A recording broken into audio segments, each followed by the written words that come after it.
সিলেটের বন্যা পরিস্থিতির আরও অবনতি হয়েছে। সিলেট সিটি কর্পোরেশন সহ সবকটি উপজেলায় বন্যা কবলিত। পানিবন্দী প্রায় ৭ লাখ মানুষ।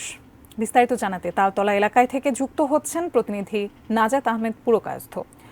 নাজাত, সিলেটে বন্যা পরিস্থিতির খবর এবং সেক্ষেত্রে বন্যা কবলিত জনগণের দুর্ভোগ কেমন দেখতে পাচ্ছেন আমাদের জানাবেন।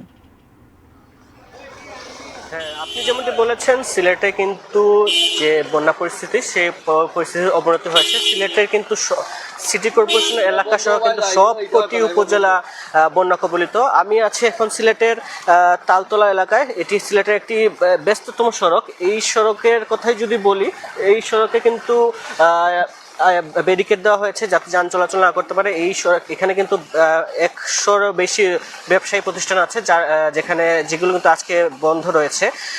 আমি যদি বলি, সিলেটের 153টি ইউনিয়নের মধ্যে 123টি ইউনিয়নে মানুষ পানিবন্দী, যেখানে 1300-1350-র মতো গ্রাম রয়েছে এবং 7 লাখের মতো মানুষ পানিবন্দী রয়েছেন। এবং সেই পানিবন্দী মানুষের মধ্যে প্রায় 17,000 মানুষ এখন পর্যন্ত বিভিন্ন আশ্রয়কেন্দ্র রয়েছে। প্রশাসনের পক্ষ থেকে 650-র মতো আশ্রয়কেন্দ্র খোলা হয়েছে। কিন্তু একটি দুর্ভোগ তো বলাই যায়, এই যে পানিবন্দী মানুষের দুর্ভোগ আসলে চরম পর্যায়ে পড়ে গেছে। অনেকের বাসা বাড়িতে পানি ঢোকার কারণে আসবাবপত্র নষ্ট হয়েছে। আবার অনেক যারা বিভিন্ন আশ্রয়কেন্দ্র রয়েছেন, আরো যারা আশ্রয়কেন্দ্র রয়েছে, আশ্রয়কেন্দ্র কিন্তু পর্যাপ্ত খাবারের অভাব, এমনটিও অনেকে বলেছেন। আমরা কথা হয়েছে বিভিন্ন আশ্রয়কেন্দ্রের মানুষের সাথে, তারা যেটি বলছেন, তারা কিন্তু তাদের ঘরবাড়ি ছেড়ে এসেছেন। তাদের যারা অনেক এলাকায় রয়েছে ঘরবাড়ি কিন্তু পানিতে ডুবে গেছে, যার ফলে তারা বিভিন্ন আশ্রয়কেন্দ্র রয়েছেন।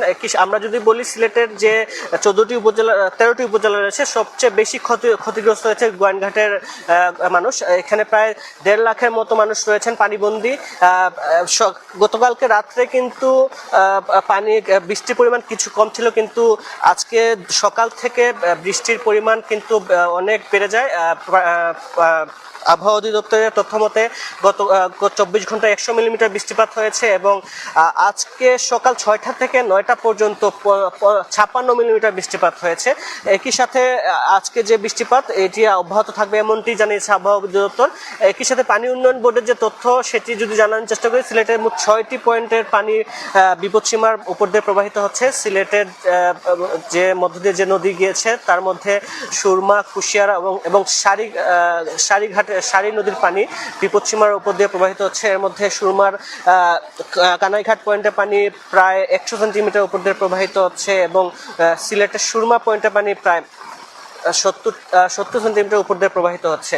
আমরা কথা হয়েছে সিটি কর্পোরেশনের যে কর্মকর্তারা আছেন তাদের সাথে, তারা যেটি বলছেন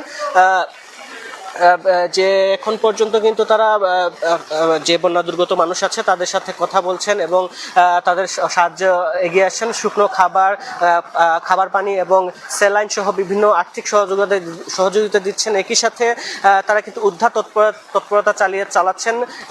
একই সাথে উদ্ধার তৎপরতার সাথে কিন্তু সেনাবাহিনী যোগ হয়েছে, এমনটিও প্রশাসনের পক্ষ থেকে বলা হয়েছে। তবে একটি অভিযোগ রয়েছে, উদ্ধার তৎপরতার ধীরগতির কারণে কিন্তু অনেকেই বাসার সাহায্য পাচ্ছেন না, এমনটি অভিযোগ উঠেছে। পর্যাপ্ত নৌকার অভাব, একই সাথে যে অনেক দুর্গম এলাকা রয়েছে সে কারণে কিন্তু অনেকেই সাহায্য পাচ্ছেন না, এমনটিও বলা হয়েছে। সব মিলিয়ে এই ছিল আমার কাছে সিলেট থেকে বন্যা পরিস্থিতির সর্বশেষ খবর।